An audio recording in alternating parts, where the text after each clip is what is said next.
आमना सामना मीडिया में आप सभी का स्वागत है। आज की कुछ खास खबरें। बुलंदशहर उत्तर प्रदेश गौकशी के इल्जाम में 2 मुसलमानों की बेरहमी से पिटाई। गौकशी के नाम पर एक बार फिर उत्तर प्रदेश में मुसलमानों की पिटाई का मामला सामने आया है। कुछ न्यूज़ पोर्टल पर एक वीडियो अपलोड किया गया है जिसमें 2 मुसलमानों की 6 से 7 लोग बेरहमी से पिटाई कर रहे हैं और इनके खिलाफ नाजीबा अल्फाज का इस्तेमाल कर रहे हैं। बताया जा रहा है कि वाक़या गुज़िश्ता पीर के रोज़ उत्तर प्रदेश के बुलंदशहर में पेश आया था, जिसको वीडियो अब सोशल मीडिया पर वायरल हो रहा है। जो आप देख रहे हैं, हम आपको दिखा रहे हैं अपने स्क्रीन पर। इस मारपीट में जख्मी हुए एक मुस्लिम शख्स ने मीडिया से बातचीत करते हुए कहा कि हमलावर ने हमारे मजहब को लेकर गालियां दी और हम पर गौकशी का इल्ज़ाम आयद किया। जख्मी शख्स ने यह भी बताया कि उन्होंने एसिड अटैक की धमकी भी दी है। वीडियो देखने पर पता चलता है कि 6-7 लोग 2 अफराद को गालियां दे रहे हैं, उनकी पिटाई कर रहे हैं। दोनों मुस्लिम अफराद पर बार बार लात और घूंसों से हमला किया जा रहा है। मार खाते हुए दोनों मुस्लिम शख्स रोते हुए रहम की भीख मांगते हुए नजर आ रहे हैं, लेकिन समाज दुश्मन अनासिर उनकी एक नहीं सुन रहे हैं। कुछ लोग उन पर लाठी से भी हमला कर रहे हैं। वीडियो में दोनों ही मजलूम मुसलमान हमलावरों को बार बार भाई कहकर मुखातिब कर रहे हैं, उनसे बख्श देने की इल्तिजा कर रहे हैं। वीडियो में साफ नजर आ रहा है कि कुछ लोग आस पास मौजूद है जो मोटरसाइकिल पर बैठे हैं और दोनों मुस्लिम अफराद पर हो रहे जुल्म का तमाशा देख रहे हैं। इस हमले में जख्मी एक शख्स का कहना है कि हम बाजार से गाजर खरीदने जा रहे थे, अचानक हमलावरों ने हमारे सामने मोटरसाइकिल खड़ी की और हमें खींच कर ले गए। वहाँ तकरीबन 6 या 7 आदमी थे। उन्होंने हमसे पूछा कि आपको लगता है कि ये दहली है? जख्मी शख्स ने मजीद बताया कि मुझे और मेरे दोस्त को एक ऐसी जगह ले जाया गया जहाँ दूसरे लोग जंजीरों और इसलों के साथ मुंतशिर थे। दिल्ली अदालती कमीशन की रिपोर्ट, तशद्दुद एकतरफा था, उम्दा प्लानिंग की गई, गुंडों को मकामी मदद हासिल थी। इस दौरे के दौरान कमीशन ने जो कुछ देखा उसकी तफसीलात हस्बे झेल है। हर जगह हमने पाया कि मुसलमानों के घरों, दुकानों और वर्कशॉप्स को बहुत नुकसान पहुंचाया है। हमने पाया कि दोशंबा को कुछ लोग 24-25 फरवरी के बाद पहली बार अपने तबाहशुदा घरों और दुकानों को देखने आए थे। घरों और दुकानों बल्कि सड़कों पर भी मलबा पड़ा हुआ था, इसलिए उन घरों या दुकानों को दोबारा आबाद करने का फिलहाल कोई सवाल नहीं है। लोगों को अंदेशा है कि घरों और दुकानों से मलबा हटाने और मरम्मत का काम शुरू कराने की हालत में मुमकिन है कि सरकार से उनको मुआवजा मिलने में दिक्कत हो। अंबेडकर कॉलेज के पास एक कार पार्किंग में हमने जले हुए ठेले और ट्रैक्टर देखे। मौके पर गार्ड ने हमको बताया कि वहां 100 ठेले और 11 ट्रैक्टर जलाए गए। पास में खड़ी हुई एक स्कूल बस को भी नुकसान पहुंचाया गया। हमलावरों ने जलाने से कबल गाड़ियों की कीमती अशिया जैसे बैटरी निकाल ली। यमुना विहार में हमने पाया कि सड़क के एक तरफ हिंदुओं की दुकानें और मकान थे और सड़क के दूसरी तरफ मुसलमानों की दुकानें और मकान थे और दोनों तरफ आगजनी और लूटमार हुई है। यहाँ एक जले हुए पेट्रोल पंप के मालिक महेंद्र अग्रवाल ने हमको बताया कि उनके पेट्रोल पंप पर 30 गाड़ियां जलाई गई। वफद ने काउंसलर ताहिर हुसैन की फैक्ट्री बिल्डिंग देखी जिसकी फिनिशिंग अभी मुकम्मल नहीं हुई है। उन पर तशद्दुद में शरीक होने का इल्ज़ाम है। खजूरी खास के ई ब्लॉक में हमने पाया कि सिर्फ मुसलमानों की दुकानें जली हैं। एक पुलिस अफसर ने हमको बताया कि इस जगह से मकामी डीसीपी ने 350 मुसलमानों को बचाया। खजूरी खास के ई ब्लॉक में हमने पाया कि सिर्फ मुसलमानों की दुकानें जली हैं। एक पुलिस अफसर ने हमको बताया कि इस जगह से मकामी डीसीपी ने 350 मुसलमानों को बचाया। खजूरी खास की गली नंबर 5 में मकामी लोगों ने हमको बताया कि 23 फरवरी की रात में ही कपिल मिश्रा के बयान और धमकी के फौरन बाद फसाद शुरू हो गया था। ये गली आगे से बंद है। यहाँ 100 मुसलमान रहते थे और वो सामने की सड़क से बाहर नहीं जा सकते थे। ये लोग 25 फरवरी की सुबह को पुलिस की हिफाजत में अपने इलाकों से निकलने में कामयाब हुए। इस गली में बीएसएफ जवान मोहम्मद अनीस का मकान भी हमने देखा जो बुरी तरह से जलाया गया था। इस वक्त जो ये जवान घर पर नहीं था, लेकिन उसके खानदान के 4 लोग दंगे के वक्त वहां मौजूद थे। यहाँ साथ में हमने एक बढ़ई की दुकान भी देखी जिसके मालिक मोहम्मद इलियास ने हमको बताया कि लौटने के बाद उसको तबाह कर दिया गया। खजूरी एक्सटेंशन के मकान नंबर 51/3 में जमील अहमद का गैराज चल रहा था। उन्होंने हमको बताया कि उनके गैराज में 7 कारें, 6 ऑटो रिक्शा और 9 मोटरसाइकिल जलाई गई। उन्होंने हमको बताया कि जलाने से चंद घंटे पहले हिंदू आकर अपनी गाड़ियां गैराज से निकाल ले गए।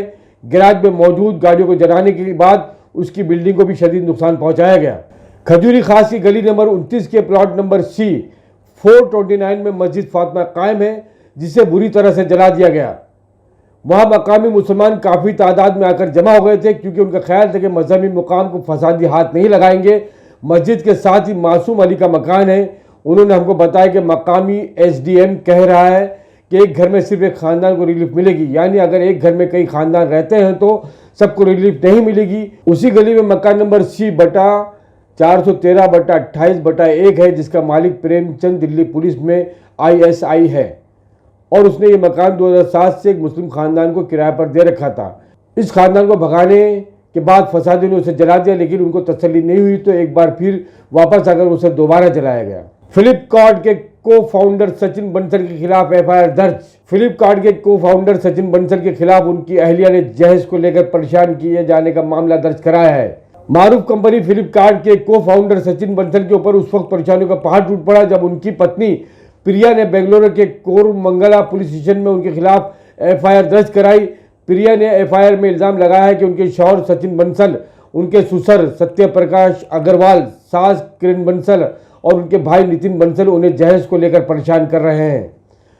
आपको बता दें कि सचिन और प्रिया की शादी साल 2008 में हुई थी। अपनी शिकायत में प्रिया ने कहा कि शादी के बाद से ही सचिन के घर वालों ने जहेज का मुतालबा करना शुरू कर दिया था। 28 फरवरी को की गई FIR में 35 साल प्रिया ने इल्जाम लगाया कि उनके वालिद ने उनकी शादी में 50 लाख रुपए खर्च किए थे और सचिन को 11 लाख रुपए कैश दिए थे। वाजह प्रिया ने 2 दफात के तहत सचिन के खिलाफ FIR दर्ज कराई है, जिसमें एक जिस्मानी इस्तेहसाल और दूसरा दहेज को लेकर परेशान करना शामिल है। पोलैंड के तालिब इल्म पर लगा CAA की मुखालफत करने का इल्जाम, हिंदुस्तान छोड़ने का नोटिस जारी। तालिब इल्म के वकील जैन मित्रा का कहना है कि यह हुक्म मनमाना और फितरी इंसाफ के उसूलों के खिलाफ है। यह हुक्म आइन की तरफ से दिए गए बुनियादी हुकूक की भी खिलाफ वर्जी है। शहरियत तरमीमी कानून CAA के खिलाफ एहतजाजी मुजाहरा सिर्फ हिंदुस्तान में ही नहीं हो रहा है, बल्कि कई दूसरे ममालिक में मुकीम हिंदुस्तानी भी मोदी हुकूमत के इस सियाह कानून के खिलाफ आवाज़ उठा रहे हैं। कई ऐसे मामले भी सामने आए हैं जिसमें दूसरे ममालिक के शहरी हिंदुस्तान में CAA की मुखालफत करते हुए देखे गए हैं। ऐसा एक मामला गुज़िश्ता दिनों पेश आया जब CAA मुखालिफ एक प्रोग्राम में पोलैंड के एक तालिब इल्म की शिरकत का मामला सामने आया। इस खबर के फैलने के बाद उस तालिब इल्म को हिंदुस्तान छोड़ने का नोटिस जारी कर दिया गया है। पोलैंड के छात्र ने इस नोटिस के खिलाफ कोलकाता हाई कोर्ट का दरवाजा भी खटखटाया है। दरअसल पोलैंड के इस तालिब इल्म पर इल्ज़ाम आयद किया गया है कि उसने CAA की मुखालफत में हुई एक रैली में हिस्सा लिया है। छात्र ने कोलकाता हाई कोर्ट से गुजारिश की कि वो मरकजी हुकूमत के इस नोटिस पर रोक लगाए और हिंदुस्तान छोड़ने का हुक्म वापस लेने की हिदायत दे। जादवपुर यूनिवर्सिटी से मास्टर डिग्री कर रहे पोलैंड के इस विद्यार्थी का नाम कामिल सनसेंस्की है और इसे FRR foreigners regional registration office Kolkata की जानिब से 14 फरवरी को हिंदुस्तान छोड़ो नोटिस मिला था, जिसमें उसे नोटिस जारी होने के 14 दिन के अंदर हिंदुस्तान छोड़ने के लिए कहा गया था। तालिब इल्म ने हाई कोर्ट में दाखिल अपनी अर्जी में नोटिस को असरअंदाज होने से रोकने की दरख्वास्त की है। नोटिस में कहा गया है कि तालिब इल्म मुबैना तौर से हुकूमत मुखालिफ सरगर्मियों में शामिल था, जो कि वीज़ा ज़ाब्तों की खिलाफ वर्जी है। हालांकि तालिब इल्म ने इस इल्ज़ाम को खारिज किया है। विद्यार्थी के वकील जैन मित्रा ने अदालत के सामने कहा कि दिसंबर 2019 को कामिल सनसेंस्की को जादवपुर यूनिवर्सिटी के दीगर तलबा के साथ शहर के न्यू मार्केट इलाके में एक प्रोग्राम में जाने के लिए राजी किया गया था। वकील ने कहा कि उसे जब यह मालूम हुआ कि प्रोग्राम मुख्तलिफ तबकात के जरिए मुनक़िद एक पुरअमन मुजाहरा था तो उसने खुद को तलबा के ग्रुप से अलग कर लिया और नाज़रीन की सफ़ में खड़ा हो गया।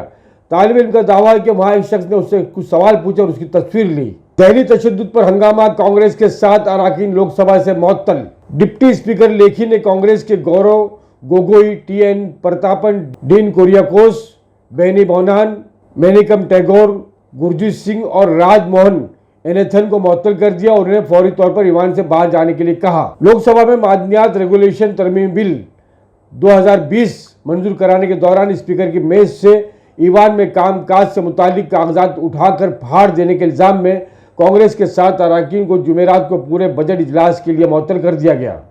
पार्लियामानी उमूर के वजीर प्रहलाद जोशी ने इन अरकान को बजट इजलास के बकिया इजलास की मुद्दत के लिए मुअत्तल करने की तजवीज़ पेश की, जिसे ईवान ने सूती वोट से मंजूर कर दिया। इसके बाद सदर नशीन ने इन तमाम अरकान को मुअत्तल करने की हिदायत दी और उन्हें फौरी तौर पर ईवान से बाहर जाने के लिए कहा।